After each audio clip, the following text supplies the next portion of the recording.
Well, hello everyone. Thank you so much for joining us. We are really excited to talk about how Benevity transformed billing and revenue with ZoneBilling. We'll get right into it.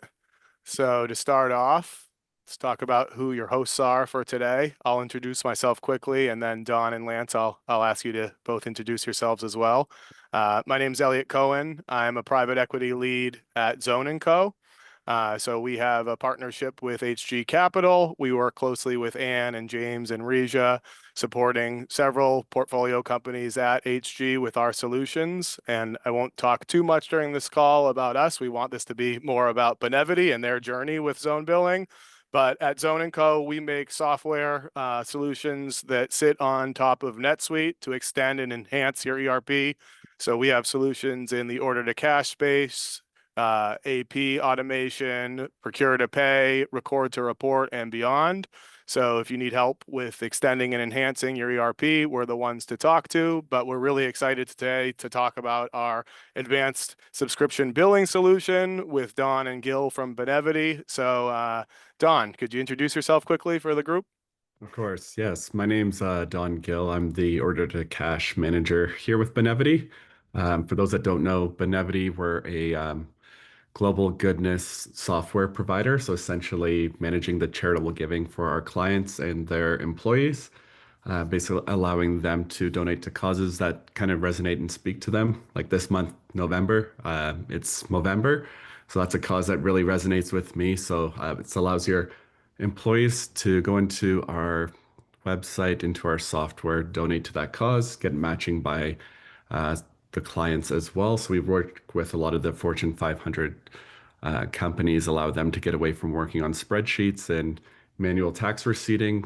We take care of that through Benevity and our foundation partners. So yeah, that's a little bit about me and Benevity. I'll pass it over to Lance now. Thanks, Don. Lance Ludman. I've been the CFO here at Benevity for almost a full 3 years. And as Don said, it's a company that has this dual bottom line focus, both obviously delivering for our shareholders and investors, but also delivering goodness to our thousands of clients. And so we've been a part of the HG portfolio since about 2021. And I would say the last 2 years, especially, we've been on this journey of transforming our overall processes and systems across the company. And this piece that we're going to talk about today is one of the most important pieces of that transformation. Awesome. Thanks, Don. Thanks, Lance. So let's get into it. So we have a short but packed agenda today. We're going to talk just a little bit more about Benevity as an organization and as a business. We'll rewind the clock and talk a bit about the challenges that were persisting as we set off on this journey. We'll talk about the solutions, options, kind of selected solutions and implementation of said solutions. And then the exciting bit is where we'll talk about the impact and the value that we created as a result of this journey. So that's the agenda. I'm going to kind of MC the discussion here, really lean on Don and Lance to tell the story. I'll ask some questions throughout, but we really want this to be kind of informal, educational. So if folks on the call have questions, please kind of raise them up in some way, shape, or form. If you can come off mute and just kind of interject, that's totally fine. If you want to use the chat, we'll have someone to monitor that, but we want this to be collaborative. We want it to be a knowledge sharing type of format. So we'll get into it and keep it informal as we go. Cool. So Don, Lance, you talked a little bit about Benevity just kind of at a high level, but maybe if you could talk a little bit more about the business, kind of how you're set up, how you go to market, the product that you sell, and just kind of the standing of the organization, maybe, looking a little bit back and then forward into the future about where you want to go. Yeah, I'll take that one first, Don. So, as it says here, about 1,000 employees. Think of it as roughly 1,000 clients, mostly focused on the Fortune 2000 across the globe. And I would say that our competitive differentiator is we have global solutions, and so most of our companies that we're working with are multinational companies.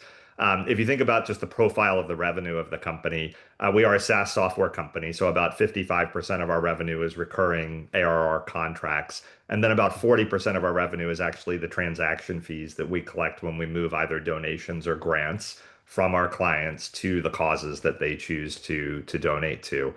So that's the basic model. And if you think about our go-to-market, our approach is very much a direct enterprise sales model. So land and expand, we're trying to land in our target markets. These companies, usually with a giving solution, sometimes with a granting solution, then we're consistently selling back to base in terms of some of the features and the managed services that we can provide around that. When we land a client and they come into the ecosystem, typically they take about 12 to 15 months to get up to full course and speed in terms of using the fundraising pieces of our solution. And so that becomes revenue that usually has a little bit of a longer tail. But once it's completely on the system, we're typically growing with our clients as their gifts and their philanthropy continues to grow. So that initial kind of billing, if you will, as we get to the topic today, and then the ability to renew those clients, which we typically renew at a pretty high rate. Our logo retention is about 96.5%. Our overall revenue retention from a GRR perspective is in the low 90s. Awesome. Don, anything that you'd want to add just from your perspective? No, I think that was a great intro for sure. Lance is super eloquent in terms of describing our business there. I think I guess from the operational lens here, so this what we're speaking through today is going to be more on like the Benevity, the subscription side of the business. The other, let's call it 45%, that transactional fee, that's separate from kind of the discussion that we'll have here today. We have foundation partners that kind of take care of that side of the business. So we'll be really honing in on like the subscription and the setups and the managed services that we provide. And that's kind of the transformation that we'll be speaking to here today. Awesome. Great stuff. Okay, so let's get into some of those challenges. If we kind of rewind the clock a little bit before you set off on this journey with us and ZoneBilling, what was going on? Talk to us about the kind of challenges, whether it was around manual intervention that was required for different touch points through the customer journey, or some of the compliance risks, or just kind of hindrances that you were observing that you wanted to kind of set out and resolve. Don, maybe I'll start at the top and then maybe you can go into some of the detail. Like I'd say, as a business, we're cash matters. We don't have a particularly large debt load, but in our business, if you just think about giving across the globe, really we're in the middle of what we like to think of as busy season. So most charitable giving actually happens in the month of November and December. You have things like Don mentioned, Movember. You have Giving Tuesday, which is now a global phenomenon, which takes place this year on December 2nd. And at least in many countries, especially the United States, a lot of giving tends to happen the last week of the year, and it's tax incentivized. So if you think about that 45% of our revenue and the cash that we would collect from that, that's really loaded towards the months of November, December, January, and February, which means that we have a little bit of a cash deficit the rest of the year. And so traditionally, what we've done is relied on a revolver facility to allow us to manage cash flow on a more even basis. And I'd say the challenge was, when I arrived 3 years ago, and certainly in the first year and a half, is that we had very kind of sporadic cash flow, and it didn't really line up with the rhythm of the business. I couldn't understand why our cash collections were so light in some months when they should have been heavy, and vice versa. And when you dig into it, like many companies, we just weren't managing a very consistent process, and we didn't have the tools because it was quite a manual process that we were sitting over the top of. And so if we just think about some of the big challenges, why doesn't my cash flow align to my EBITDA? And then the second challenge would be, why do we have so many clients, we say clients, not customers, who are greater than 90 days late in collections? And so honestly, I just look back today, 1 year ago today, we would have had 13%, greater than 90 days delayed in our total AR balance, and that was something that was persistent throughout the early years of the company. So Don and I are teaming up, and we're trying to figure out how to manage this, and maybe you pick up the story from there, Don. Okay. Yeah. So manual process was kind of like the name of the game for sure. When we look back even 2 years ago, and like the order to cash transformation, really it started from like moving our renewals process from spreadsheets through to CPQ, really equipping our sales team with having the tools up front. So that way they're having discussions with clients well in advance of a renewal. That was a big piece for us. So a part of our business, we have like annual renewals. So typically there's a renewals function that happens. There's negotiations on price uplift based on the way that we set our pricing. So that kind of delays like our renewal process, then delays the invoicing, then ultimately delays the cash flow. So really moving a lot of this to CPQ was kind of a big first step for us. At the same time, we also moved to NetSuite. And then the last piece was really bringing in ZoneBilling to really just make sure that we have that consistency of data between systems there. So that moving that manual data entry was a big part there. We have really equipping our sales team with CPQ really helped out. We have a deal desk function now as well too, just making sure that we have really clean data from CPQ, and then really Zone was able to unlock reducing this manual entry that we would be basically just moving the same data and information from systems there. So now we have like systems that actually speak the same language, same products, same clients. We have that same data, and now we're actually automating our ARR is kind of like that last step as well. So we've got really that consistency of data and information that we really need to see how successful our business is right now, and really having that look ahead as well too. That's ever so important for our CFO such as Lance to really be able to make informed decisions as we move forward. So that's kind of it in a nutshell there. Then obviously with the revenue recognition side was a big piece as well. We really had a bumpy revenue recognition process because of those aforementioned manual processes. There's a lot of ins and outs, credit memos, renegotiations with clients. So really we worked on a lot of our upstream processes over the last 2 years to really ensure that we have clean data coming through, early conversations with our clients, and then when it comes to getting the cash, we've reduced a lot of that friction, a lot of that noise as well. So the gains that we really got through zone billing here, it allowed us to really focus in on making sure we got that cash. It's awesome. You really set the stage nicely here for the rest of the discussion. I love how you kind of painted the picture of, you're looking at order to cash kind of holistically, and we'll talk about zone billing as that advanced subscription engine as a piece of the order to cash transformation. But it sounds like prior to kind of looking at it holistically and putting in solutions, kind of across the value chain, it was pretty disjointed, disconnected, required lots of manual intervention. So obviously there was going to be challenges there. We'll talk about how you kind of solve for some of those challenges, but thinking about these programs holistically from order to cash and kind of trying to streamline it and connect it up is so important. So excited to chat about that in these next follow-up slides, but wanted to ask kind of a follow-up question. When it was so disjointed and disconnected and required so much manual intervention, I'm assuming that this piece around compliance risk was a definite challenge, right? The ability to kind of audit and report on what was going on throughout the business. Is that a fair assumption that that was a real challenge? Oh, for sure it was. Yeah, it's again, it was kind of manually going through the process of those 606 requirements, non-standard contracts. Non-standard contracts was something that we'd see quite often as well too. We're in a high growth phase as well, and I think when Lance kind of came on board, he did a really good job of standardizing what our contracts look like, our pricing terms, and a lot of those non-standard items, let's say delayed subscription, delayed implementation, really kind of nipping that in the bud so that way we'd have quality data from the get-go. We can start really recognizing a lot of that revenue right from day one. That was a big improvement, certainly over the last 2 years as well, just making sure our clients have access to the site keys to the engine, so to speak.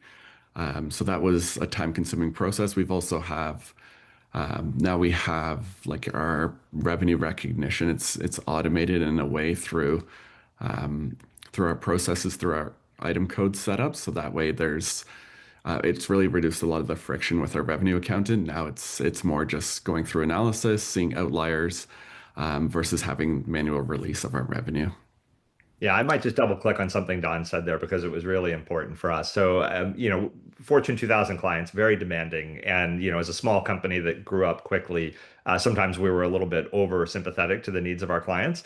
And so, in a lot of our contracts and in a lot of our go to market, we actually didn't have standard SaaS processes in terms of the way we thought about revenue recognition. And that showed up And I couldn't understand it in the early days when I was looking at the deferred revenue schedule. Like, what's going on? Why isn't this a straight line? Why are there so many pluses and minuses? And so what we were doing for the most part was effectively recognizing revenue when the client went live rather than when they bought, which made it very difficult for us to standardize to even be able to start to use a tool. And so just that simple, kind of standard, obvious SaaS tactic of recognizing revenue by actually delivering value the day you sign the contract smoothed out our deferred revenue schedule and then allowed us to really get into how do we start to optimize the process.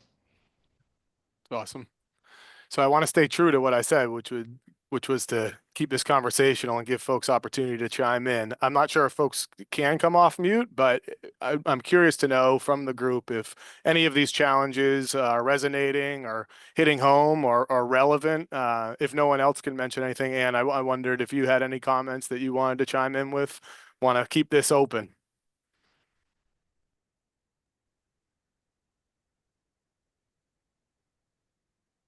I do know, or I do recognize that a lot of our portfolio companies do encounter some, maybe not all, but some of these challenges. So I think it's relevant. Great.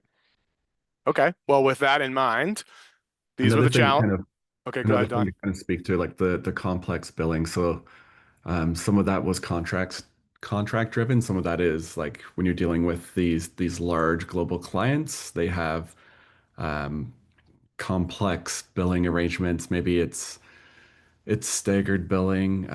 It's billing to different entities. Like, hey, we've got a foundation that wants to share part of this cost. We have our corporation that wants to have this portion. So there's a lot of manual work with kind of going through that and kind of what we would do in the past. There's a lot of manual editing. Like, okay, fine. What Microsoft will give you this.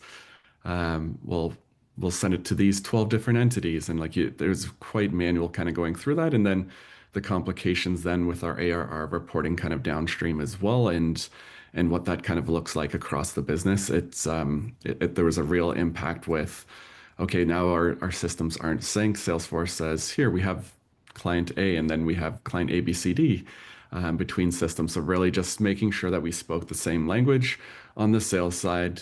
A customer is a customer, a parent, a child relationship, a lot of that customer master data that can really get out of sync if you don't have governance over that. So it allowed us to kind of clean this up. And then now through the tools, through the connections, we are speaking the same language now between our systems. Yeah, It's that's so also important. important to reiterate the points that Lance made about when we were installing and connecting all these two systems, really making sure that you don't just automate a bad process, that you get involved with really evaluating how you're contracting, because I know, that's generally not, or sometimes not considered that, like, should we continue to sell the same way, price the same way, bundle the same way, offer the same kind of discounts, just making sure that you're evaluating all of your business, your go-to-market, and your contracting processes before or even during these implementations to really accelerate, your value. So. And great point. And like not present in this meeting, but I would call out, having a deal desk, whether it's formal or informal, that is constantly kind of minding the shop in terms of that contract consistency, super, super important. And none of this is achievable unless you have that in place.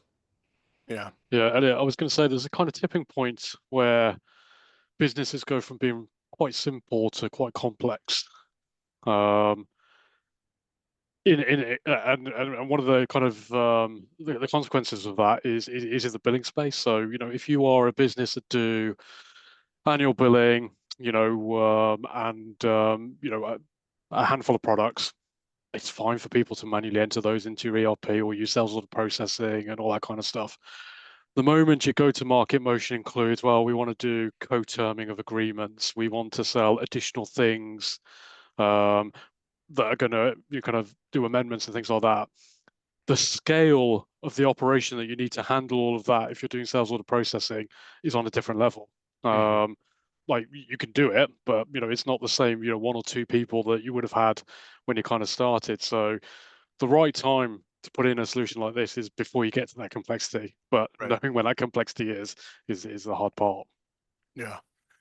Yeah, it's a great point. And thinking about your processes and what you want your processes to be so that you can match the strategy of the business, that is so critical. And then James, to your point, making sure that you have the tech and the systems in place to kind of accommodate and support those processes. That's kind of the name of the game.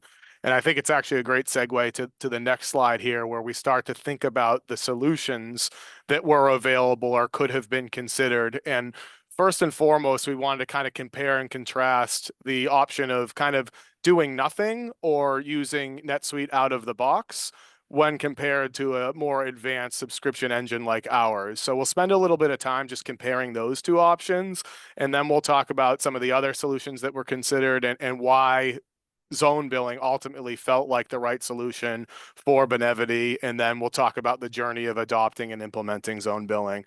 So just to talk about kind of native NetSuite or standard NetSuite processes when compared to a ZoneBilling, if we think about, contract amendments, this will be very thematic throughout this slide, but when you're dealing with amendments, you're going to have to, if you're using NetSuite natively, have some manual intervention. You're going to have to key in changes from the front office go-to-market tools into the ERP. With a tool like ZoneBilling, again, we flip that on its head and we kind of automate and connect the flow of information from what's being sold in CPQ tools down into the back office tooling. So it's just an automated flow where everything is being absorbed into the billing and rev rec motions directly in the ERP. Also, with complex billing schedules, you have limited flexibility. You're going to be tracking stuff offline, just given the nature of what's available natively in NetSuite. With ZoneBilling, you have a lot more flexibility. You're able to use automated scheduling for any type of frequency or billing model that you select, whether that's usage, one-time billing, tiered pricing, tiered billing. So you just have a lot more flexibility when it comes to the actual billing schedules that you're looking to accommodate. Kind of tied to that, but with multi-year agreements, these are very difficult to manage out of the box, and you're going to have to pay close attention to multi-year contracts to make sure that they're flowing correctly and complying to your accounting standards. With ZoneBilling, we infuse that automation. You can use revenue recognition plans that align to your performance obligations and just span throughout the entire term of the contract. So that's a great piece of automation that our tool can unlock versus what's available natively, or if you were not to use an advanced subscription engine like ours. Next, when we talk about kind of the invoicing, this is super important. Without a tool like ZoneBilling, getting the right subscription lines and the right items onto an accurate and consolidated invoice is frankly not really possible without customization and manual intervention. And I've seen this firsthand at other companies where I've worked in the past, where the effort to get just an accurate and clear and concise bill out the door with all of the right lines on it is a challenge in and of itself. We automate that whole process. We take the right data points, put it on the bill and the invoice, and make sure it's sent out in a consolidated and accurate manner. Piggybacking off of that thought, if you have a business where you want to bill to multiple parent-child entities in different ways at different times, out of the box with standard NetSuite sales orders, that's going to be very challenging. We allow for that true parent-to-child hierarchy and billing structure flowing over from the CPQ and the CRM parent-child account entity relationship. So that is a big kind of advancement that a subscription tool like ours can deliver. And then finally, when comparing the two options in this sense, revenue recognition is going to be very manual without an advanced tool like ZoneBilling. With ours, everything is broken out and arranged accordingly to the revenue arrangements. We work hand in hand with tools like Advanced Revenue Module from NetSuite and with multi-book accounting as well. And there's just that logic and bridge between the CPQ and CRM tools down into ZoneBilling and ultimately into NetSuite as well. So that's really what we can offer when you're comparing a solution like ours with maybe the option of not doing anything or continuing to use sales orders in NetSuite. But I'll pause there because I talked more than I wanted to. And I'll just ask Don and Lance if you could comment on that comparison and just pick out some things that were very important to you when you were thinking about your options. Yeah, so I'll take the lead there, Lance. So kind of the first one, the contract amendments, it's something that we see frequently with our business.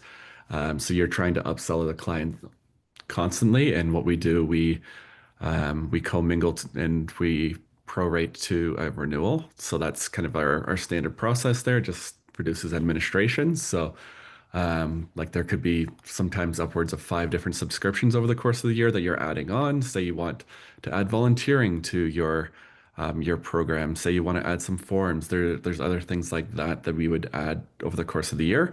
There'd be a mix of managed services. There'd be one-time fees. There'd be subscriptions. So really, it's kind of monitoring all that. In the past, using sales orders, it was quite clunky to certainly go through that. Now we have kind of a one-to-one subscription match between Salesforce and NetSuite. And it all aligns to the renewal date. All the revenue recognition is pre-set up as well too. So that way, we just basically have a smooth revenue recognition process. We certainly have our one-time fees that would come through that process as well, and it's a fairly simple process on that side where we basically monthly release that revenue. So yeah, through that contract amendment, something that we're constantly going through to have to manually track that, especially when we have a more robust, like hundreds of product SKUs that we have now. It's much easier to manage through ZoneBilling. We're into our high renewal period right now. If we had to manually go through this, I'd be working through all hours of the night and losing hair. So yeah, it's really helped out through that process. And the other items there, multi-year agreements, is certainly something that we're pushing through our clients as well. So really just a set it and forget it mentality where when it comes time to bill, these items we have reporting and other items within NetSuite that lets us know that it's time to invoice out. So really just keeping a close eye on that. And yeah, through the revenue recognition side, we set it up based on our product SKUs based on the revenue profile, whether it's one time, our managed service, our subscription, setting it up in that manner, and then just ensuring that we've got the automation set up where it's posting according to the right 606 policies and it's released at the right time there. So yeah, I think those are probably some of the 3 things that really stand out. It's awesome. Don, I was just going to add on the multi-years. If we think about when we started this, I think less than 5% of our revenue was probably under multi-year. It might have been a little bit higher. And now we're tracking towards 30 and probably on the way to 50. And so, just I'd like to say we were really prescient, but we probably got lucky here. I can't imagine having that be a manual process, given that that's going to become a majority of our business in a couple of years. So this is really an important point that you're making. That's great. And to James's point on the last slide, it's great that you've got out ahead of that, right? Given the growth and the idea that you're going to continue to go in that direction with multi-year deals. Now you're set up and structured so that you can accommodate for that and you're not kind of scrambling and behind the 8 ball at a later date to cobble stuff together. So great news there. Thanks for highlighting that. Anything else that either of you want to mention on this slide when it comes to kind of feature comparison that you'd want to kind of just linger on, or Ann or others, anything that you want to call out when it comes to kind of native NetSuite sales orders versus going in a more kind of advanced direction with the ZoneBilling? It's sort of a statement and a question. Is I think one of the other things that I see when we have across the board, when we have sort of less than standard billing practices, is a high occurrence of credit memos. Because to be fair, NetSuite is quite unforgiving when you make a mistake or have to amend, a sales order or a rev rec schedule. I'm kind of curious if we have enough data or stats, Lance or Don, to prove out, like, have you seen a reduction in credit memos since you adopted Zone? Yeah. I'll skip forward. Oh, sorry. Yeah, so we have, yeah. So Um, so we saw it like in terms of like dollar value, and so the part of it is like upstream processes renegotiating a renewal with a client, but some of it is even just manual entry. So reduced credit memos from 10 to 2% when we're looking at the total dollar amount. So really over the course, it's just ensuring that we've got that consistency of data and our upstream processes as well too, having a deal desk team in place to just make sure that when a salesperson is closing, that we have consistent data and information there, having conversations with their clients much sooner as well too to flush out any kind of negotiations has certainly helped. But yeah, we've seen that reduction in credit memo for sure. Yeah, And, Any of and we'll, that too. we'll come Well, back to more of those key outcomes. That was a good teaser. okay, good. yeah. And then Perfect. another thing as well is just like the And yes, bill to addresses and things like that. So it's just the complexity of our clients, just rather than kind of manual workarounds, just putting things in place. We've put in upstream processes as well too, to just kind of flag anything that's out of a standard ordinary process if we're involving multiple entities, things like that. Really just that customer hierarchy and customer master data. Like, who are we sending this to? Who's our invoice contacts, our addresses, things like that. Just really honing in on that and ensuring that we have consistency of data and information. Yeah. And connectedness, right? Because, thinking about those flags and highlighting that you're going to want to build differently based on different things, you're tracking that information in your upstream systems. So the ability to connect it up and then send bills out in the right ways based on those flags upstream, it's Sure. just so critical. You obviously want to have that connection, and without kind of the plumbing and the tools set up in the right way, it's just going to fall flat. So, it's a great point there, Don. Yeah, and another thing like purchase orders is a constant pain point for cash collection. It's not having a purchase order in place, going through the procurement process. So like one thing that we've done as well, like through our Salesforce, is just highlighting all these clients. Hey, they require a PO. Make sure that the sales team's incorporating this through their renewals discussion. So it's not coming to the point of closing a deal and then be like, oh, by the way, we need a purchase order. And then you're delayed with these enterprise client another 30, 60 days. So really having those conversations up front, and pushing that data and information through into NetSuite, it's saved a lot of the time and the chasing that our collectors have to go through.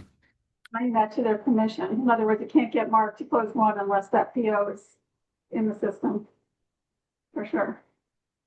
Yeah, I mean, it's such a great point, right? And it's one that I want to double click on because our solution is embedded into the ERP. We're on here with an order to cash leader and a CFO, and we're talking about finance automation and back office stuff.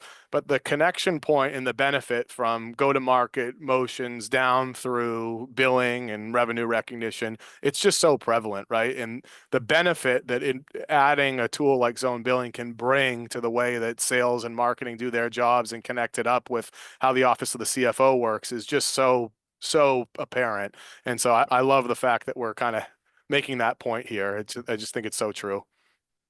Yeah, and I think just another thing to kind of add on there, because we're connecting the tools and the data, we've got a team that's looking after the governance as well too. It really forced the business to look at, okay, how do we do things differently going forward? How do we clean up the data? How do we kind of optimize the tool? How do we optimize Salesforce? Let's make sure that we're all kind of speaking the same language across the board, and ultimately ensuring that we're getting paid in a timely manner. So just really connecting the data and information in a way that kind of makes sense for the business, and that cleanup exercise to ensure that we're getting the value out of the system, I think was crucial and important, and the governance to ensure that we never get to the point of having a mismatch between systems. Yeah, absolutely. Anything to add, Lance? I saw you. Okay. Strong Let's agreement. keep. That's all. Okay, cool.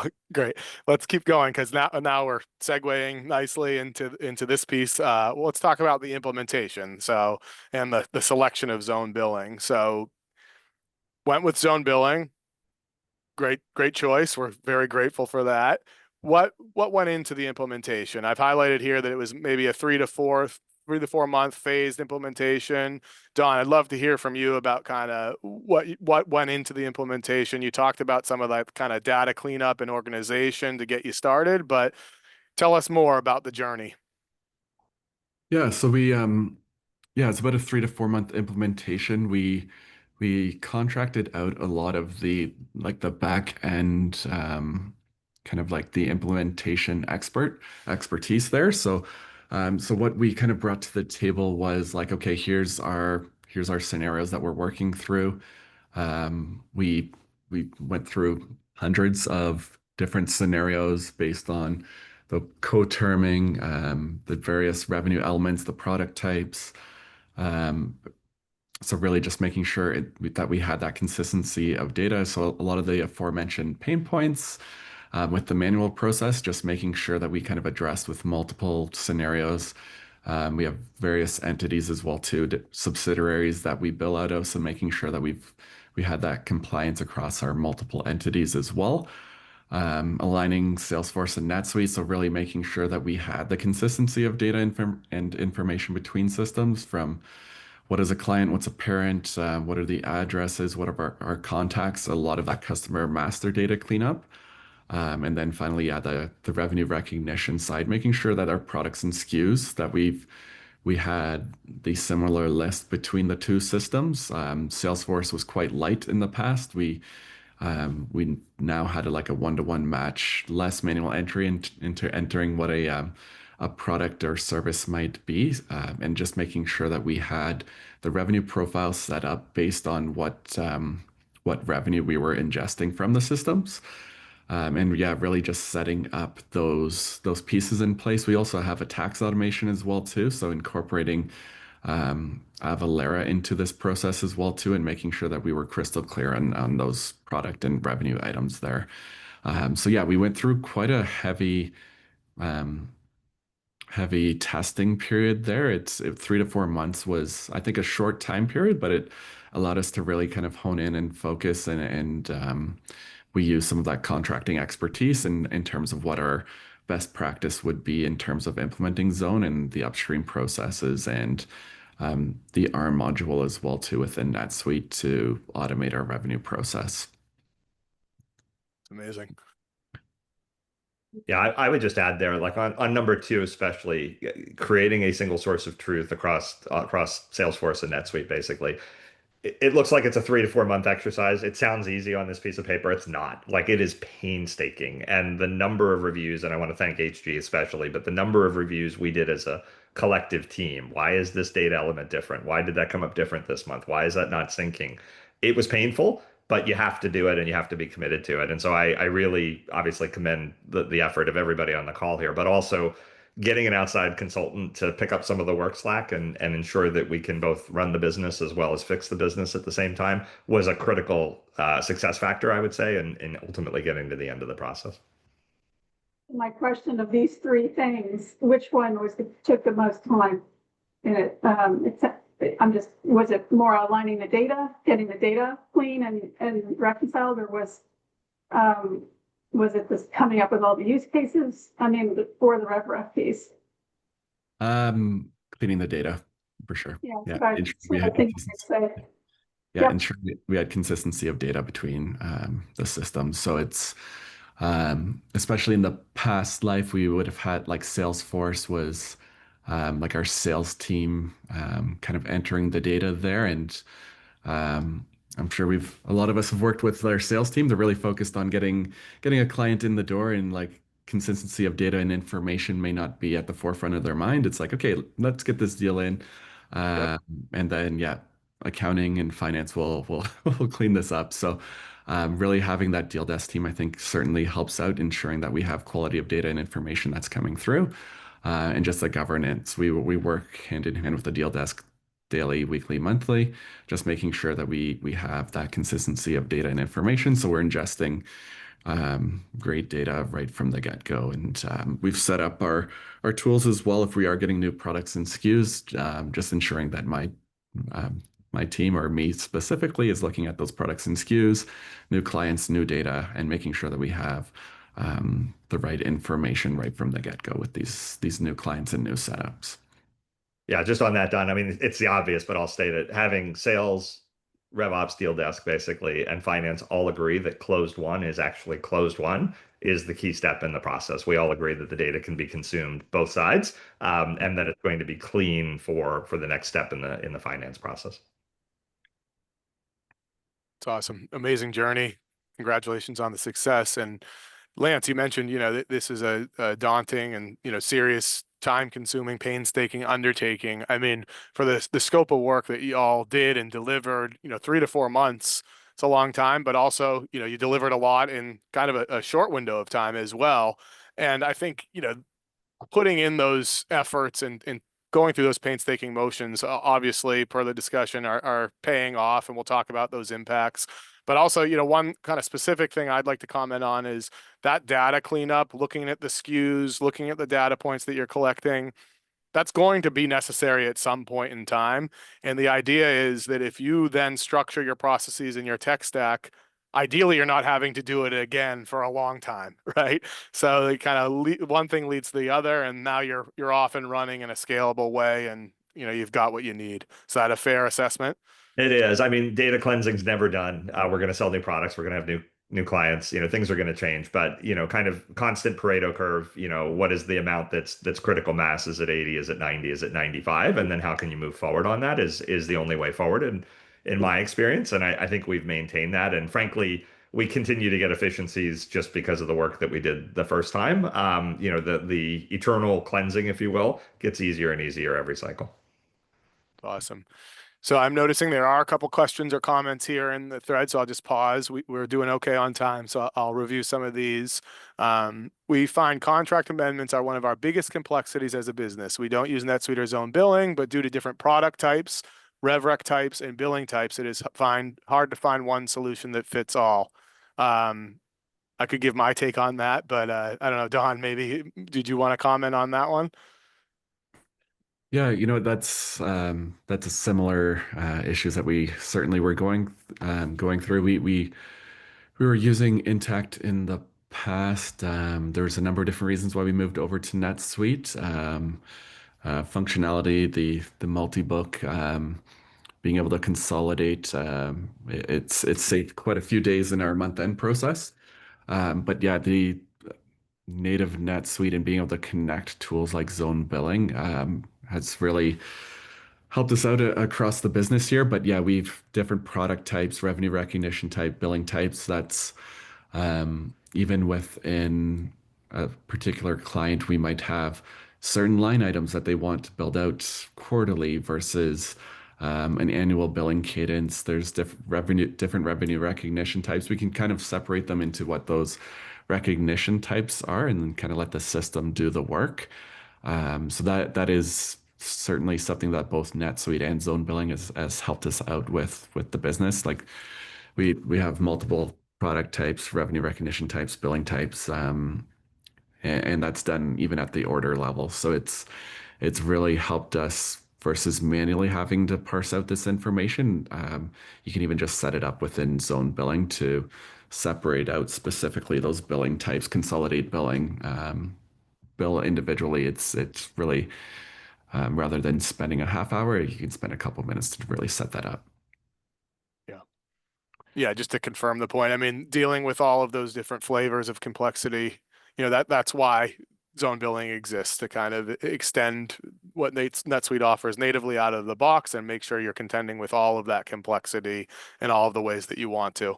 So happy to chat more offline, but sounds like a good use case for maybe NetSuite and ZoneBilling there.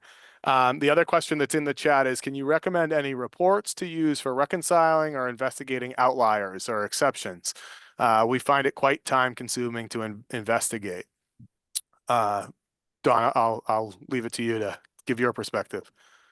Yeah, so we've built some both reporting in NetSuite and Salesforce to cross-reconcile the data that we have there, and basically looking at it from a subscription perspective, one-to-one, and really looking at those outliers. It's part of our month-end process there, and in terms of like identifying what those outliers are, it typically takes like 15 to 20 minutes, and you can see kind of, okay, here's the outliers. Let's and then kind of honing in on what those differences might be.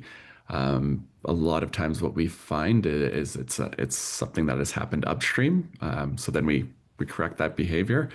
And then we work with our deal desk team as we kind of go through that. So generally it's not the information coming through that we're getting I guess, a mismatch between the data. There's like a edit that has happened that hasn't pulled through the system. So yeah, And and Don, there's I might ways. ask you a question there. At the same time as we were doing this, we actually built a data cube so that we could actually manage the ARR of our business, understand the trending, what was happening in certain verticals with certain client sets, et cetera. Um, it's both. I think it's a luxury to say we have that as well. And so when we see something funny show up in the ARR cube, it actually informs some of the upstream investigation that we need to do. Is For that sure, fair? yeah, that's fair too. Yeah, so we have that separate kind of integration there. That's like a click of a button, and we can find out variances. Yeah. And this is, Because I'm not sure, Karen, what system you're using or systems.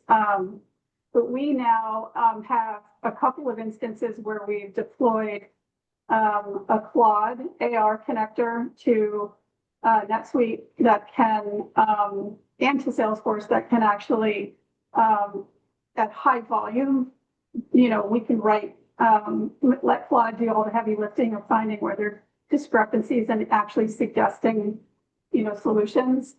We tested it at a couple of portfolio companies. So depending on your use case, feel free to reach out directly to myself or Regia, and we can, suggest, it's obviously every, depends on the size of the problem, how you address it. Because, some of these are like, I think Don and Lance, we've got these things so narrowed down now that we can do them quite quickly in Excel. But if some of these tools were available to you like 2 years ago when you had no data in Salesforce, it would have been great.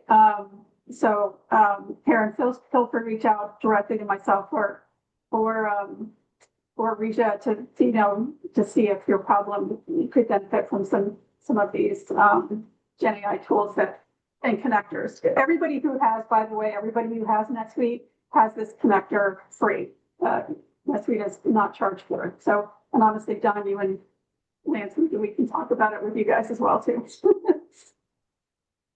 Lots of good stuff coming on the market right now. definitely. Yeah, I think just to linger on this topic a little bit, this was something we talked about as we were prepping for the call, Don and Lance. I think, this implementation of zone billing, has benefited the operation of the business quite a bit, but there are also, new data constructs and visibility into information that you didn't have previously. So I think we're talking about it here, but I wonder if you could comment maybe on how that has impacted your analytics and reporting and your ability to kind of just report on the business. First of all, the ability to report has become a heck of a lot easier. And so we're able to report both internally as well as to our leadership and our investors on a monthly basis at a speed that we couldn't, frankly, do at all before. So that's expanded our capability. I think on the analytics side, and you were kind of getting into this, one of the more difficult things in our business right now is understanding downsell trends. We can typically see when there's unhappy clients, and that's a likely churn event, and so we can manage those pretty successfully in our existing systems. But it's a little bit more meta level analysis to understand where the downsell is going to come from. And so just having a baseline of data that allows us to track over many clients over many years the trends helps us pinpoint a little bit better. I don't want to mislead the group and say, we've nailed it and we know exactly where the downsell is coming, but we know where to look, and so we're just operationalizing that in a better way now. Awesome. Okay. Coming towards the end here, we got about 10 minutes left. So let's talk about the best part, key outcomes and impacts. I don't know, Don, do you want to start and just talk about some of the results that we saw and some of the key impacts that stuck out? I know we've teased some of this already, but it would be great to hear just, some of the deliverables that we achieved through this project. Yeah, certainly. So they kind of like the big things right off the hop, it's like reducing the manual work that my team was going through. We've like saving up to upwards of 30 hours a week. Certainly as we get into our busy renewal period, there's a lot of manual entry and validations that we'd be going through, especially as we move to a more robust SKU list. The faster days with close, part of that is the less manual entry on the invoicing, but then the other part as well as like the automating of our revenue process as well. Really just more timely in terms of turning around our month end. So it's really switching gears into analysis much sooner than we could have in the past. yeah, other things as well, audit ready compliance, so that we feel certainly much more confident in our compliance and our data and information, and especially as we could have consistency between tools. And many of the other items here, shortening the OTC cycle time, certainly has helped out getting cash in the door in a much sooner manner, 10-day reduction in our DSO. So it's really just eliminating a lot of the that negotiation that happens, the requirement that would come up after invoices have happened, the cash conversion, really getting cash in the door in a more timely manner. As Lance had mentioned at kind of the top of the call, a really bumpy renewal process to when we expect cash. Now we've been really hitting our cash targets on a monthly basis, and a lot of this is shifting the focus from the manual work that we go through with invoicing. Now we can really focus in on, okay, let's focus in on collecting cash, more timely follow up with our clients, eliminating those roadblocks. So it's really shifting what our value and our focus, and rather than the manual parts of our business, it's like really driving home getting cash in the door. So that's really a huge impact, certainly over the last year, is really moving from that manual process to really focusing in on getting cash in the door, which is certainly important in the business climate that we're in right now. Yeah, absolutely.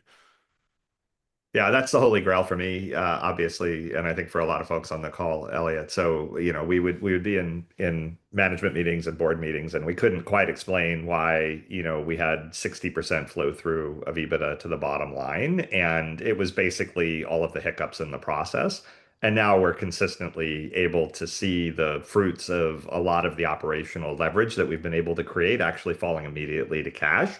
And, quite obviously, then our debt service costs, which are fairly minimal, they become much more predictable. And frankly, we have a lot more flexibility in terms of how we manage our capital deployment. So it's been a huge uplift. And we're at the point now where, frankly, I mean, I look at the reporting that we do on a monthly basis, and I kind of know what it's going to be in advance, and I don't really think twice about it. It's quite comforting. That's amazing. Again, congratulations. Great news. We're really excited to have been part of the success. So just one last slide here to pull it all together, maybe to talk about kind of the human impact. We've talked about kind of the operational efficiency gains, some of those key metrics and deliverables on the previous slide. But, when I was pulling this together, Don, I looked at this quote that you gave as part of the overall case study, and I just thought about, sometimes these efficiency gains can really benefit the workforce and employee morale, right? Because they're able to focus on more value add, more strategic stuff day to day, and just kind of the importance of that. And if you could comment, both Lance and Don, on just kind of the overall impact of the team, and then just your standing as kind of an operational unit now, and maybe where you think you can take it out into the future, just as a team. Yeah, for sure. So the certainly as you're working through more of a manual process, it's there's a lot of redundant tasks and really your own value that you're providing to the business. It's maybe don't really feel that impact there. So it's certainly shifting to more value of like, okay, let's reconcile outliers. Let's focus on getting cash in the business. You can really see on a month-to-month basis the value that the finance team is providing here. And it's just even doing this in a scalable way that, we actually reduced headcount through this process here because of the reduction in manual work. So it was one of our contractors that we'd had for many years. So even through those changes, the morale across the business, across the team really improved, and seeing how we can continue to kind of scale our business with whatever happens here in the future. If we continue to maintain the growth chart that we're currently on, we don't have to worry about adding additional headcount. If we're adding new products, new services, it's not worrying about the manual entry that we'd have to go through. It's really scaling this in a way that we can really just meet the needs of our sales team, of our business, without having to increase our headcount across the business here. And as we're into our busy renewal period, we actually implemented about a year ago. And we implemented right before our busiest renewal period. So like the team was able to see the immediate impact of, oh, we would have had to do 1,000 invoices over this period of time. Seeing how quickly and easily and efficiently we were able to do that, it was like an instant morale boost across the team. So looking back over the last year, the team has like nothing but glowing reviews of kind of what has happened and how it's really transformed the work that they're doing and really shifting into more value add across working with our clients across our sales team, working through reporting items versus the manual work that they typically be accustomed to. Wow. I'm reluctant to add to that. That's perfect, Don. The only thing I would say is, I was just thinking about this as we started the presentation. If you go back 3 years ago, I think I might have actually said out loud at some point, I hope we acquire a company with a mature order to cash process because we could migrate to them. There's no way I would say anything like that now. Honestly, from an M&A perspective, if we were to add a company, we would move them over within 3 weeks because I feel like we do have a mature process and at least we know how it runs. And I'm sure, we would accommodate that more successfully just by a quick migration. So it sets us up to do those types of things as well. That's amazing and so important. Thank you for that anecdote there, Lance. And That's Lance great. and I don't know if you guys can hear me, but like I think one of the other pieces that at least I observed through this migration is just better and deeper insights into what was really going on behind the business, especially because this work all fed into a very more insightful snowball, because I think we were thinking we had one problem with respect to our business, but when we were able to really produce accurate snowball data, we realized that we had another problem and that you could actually drill down and isolate the exact product line or business unit where you had the issue or customer or whatever. I feel like, we have a really good handle on the business now where it wasn't so sure maybe 18 months ago. It's awesome. Well, look, we're right on time here. So Don, Gil, Don, Lance, just want to thank you so much for doing this today, for your trust and congratulations again on the success. This was a pleasure, and hopefully for the audience, it was insightful. If folks have questions, please reach out. We're eager to tell you more, but just want to thank everyone for joining us. And Regia, James, thanks for the opportunity and for the partnership. Just thank you. And if anyone needs anything, please reach out. Thanks, Elliot. Thanks, everybody. Thanks, everyone.